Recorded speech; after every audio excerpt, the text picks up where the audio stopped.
story just kind of, like I said, it just came into my head, and I just started telling the story to my friend, and it was just kind of writing itself in my head. And again, the first time I sat down, I was missing some layers in the characters. I had to come back and address in second drafts. But to be honest with you, it's a lot of fun. I enjoy it, and so a lot of good things can come if you're doing something you enjoy. So, oh yeah. Matter of fact, have you ever thought that maybe you were so motivated to write this kind of a love story because of a potential past life of your own? Oh, that's a good question. I had never thought of that, but I hear you. Yeah.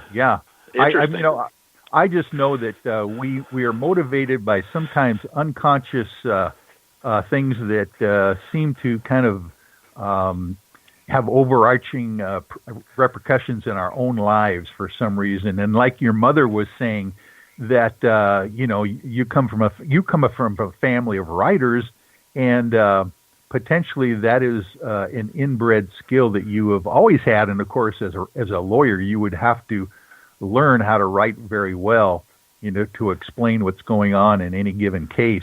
But when you actually do your writing nowadays, are you the kind of person who actually has to outline all of the ideas you want to do, put down on paper first, and then kind of follow your outline? Or are you like some of the writers that I know that say they just sit down at the keyboard and they just let it flow, whatever comes out? Well, that's another great question. In the first book, I wrote a very detailed outline. And that was because I was very cognizant of the fact that I was an attorney and I didn't want to write a legal book. And so I took a course, and in that course they suggested doing that. It was the James Patterson course that you can get online. And so I did it. But the second time, it was more of a skeletal outline, and then the story wrote itself. And it wrote itself faster. And so I think I'm moving more into the direction of not, at least not putting together a very detailed outline.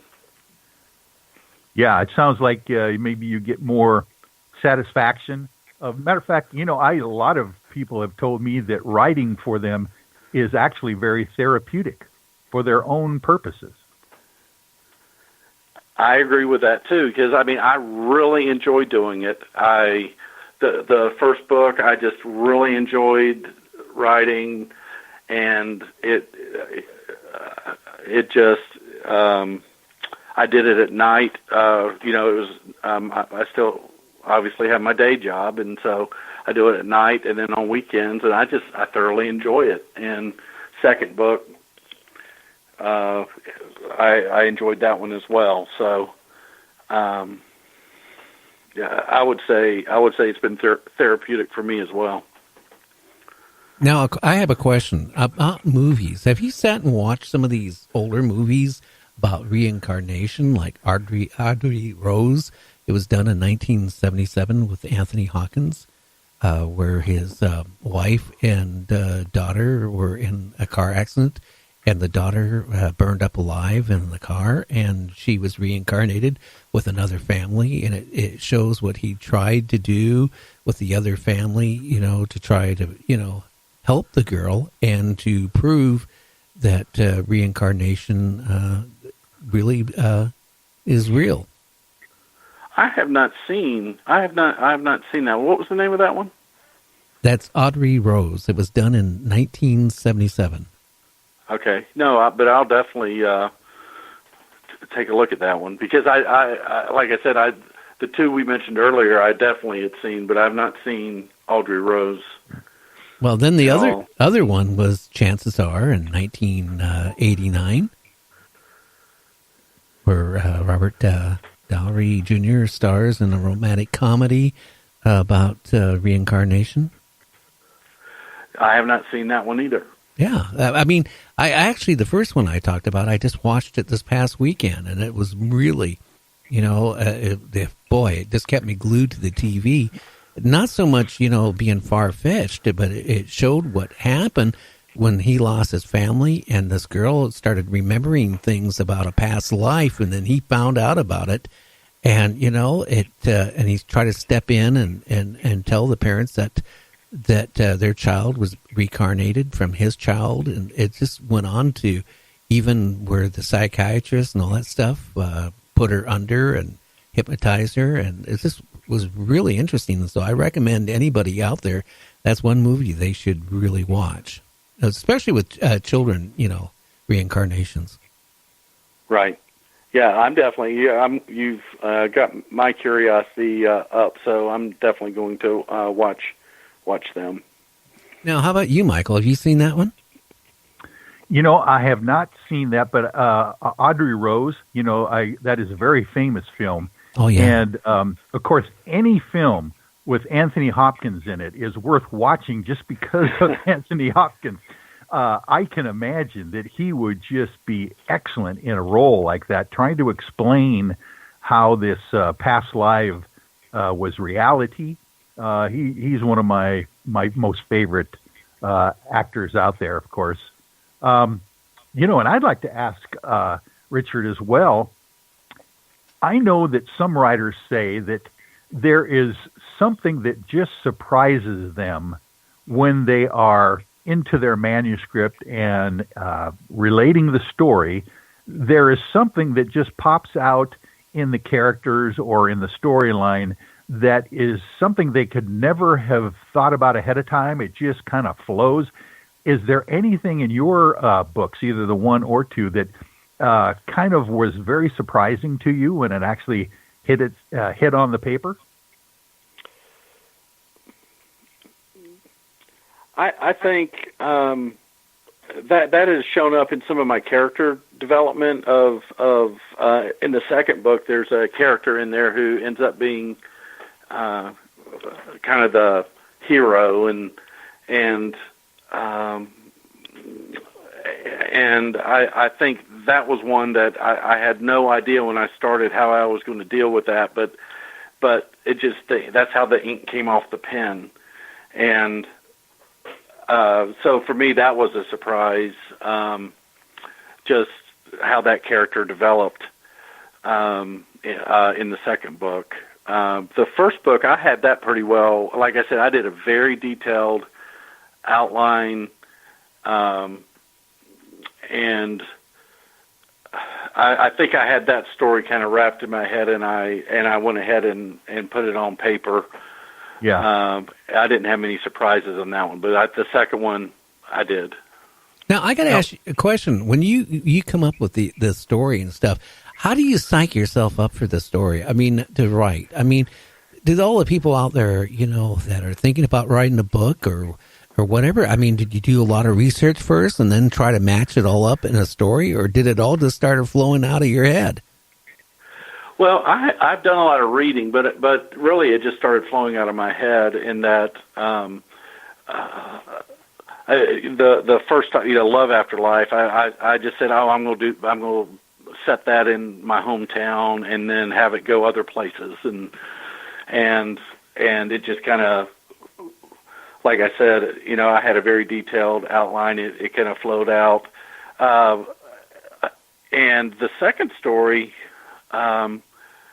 it came to me pretty fast too, and I just enjoy it. I enjoy making the story. I enjoy creating the story and kind of the twists and turns that you have to put in the story to make it interesting, and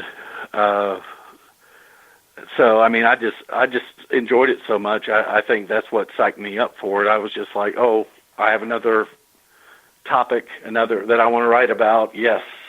And I just dove into it. Now, how did your wife take it? I mean, how did you come home one day from your law practice, right? Being a high-powered attorney, coming home, and did you tell your wife, hey, I want to write a book?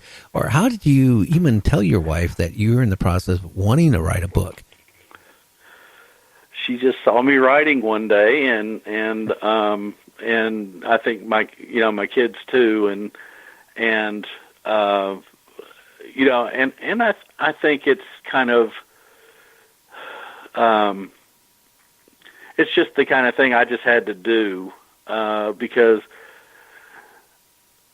I mean, I never really did talk to her about it or whatever, but it was just something I knew I'd enjoy doing. I just started sitting down and doing it, and she started seeing me doing it. And then when John Grisham came to town, I listened to him speak to get some motivation. He came to town. How was that to actually listen to John Grisham, probably the most famous lawyer author of all time, as far as I'm concerned? It was really interesting, and one thing that he tells, or he told during our talk, was that his first book was A Time to Kill, and people forget about that. And he was trying to sell it out of his trunk, and he was having a terrible time getting it sold, and just really struggling, and he just sat down and wrote the second book, which that was The Firm. And he said his big break came when he was in church, and he got a call on his cell phone. He had to walk out of church. It was his agent, and he said that the agent said that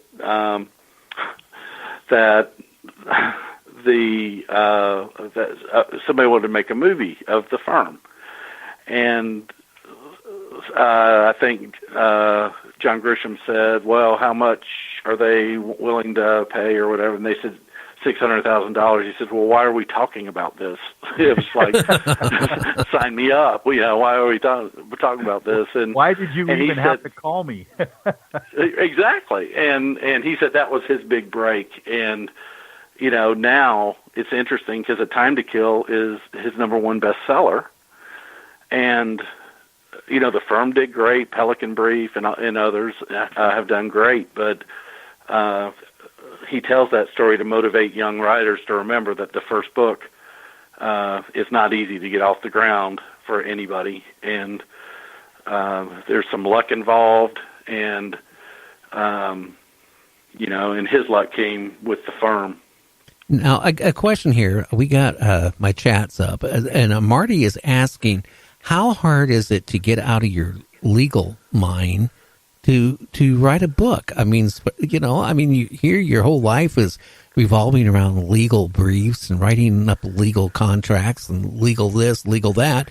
How hard was it actually to sit down and try writing a book and not be, what do you call it, in shock where you couldn't write it? I mean, how hard was it? Well, for me, and I have an explanation of why I think for me this occurred, but for me, it came easier than I thought it would, because I mean I enjoy legal writing. I enjoy writing those analysis and briefs and doing those things, but and it was funny because I was watching, ironically, a John Grisham movie, Runaway Jury, with my mother, and I've seen that probably a zillion times in my life. And I told my mom was looking away. I said, Mom, pay attention. I said, right here's something really important you need to pay attention to. And she looked at me and she said, you've been doing that all your life. You watch movies. And she said, that's how you taught yourself to write.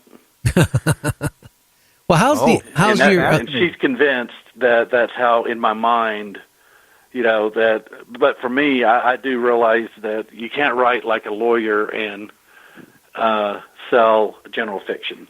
Well, how about you?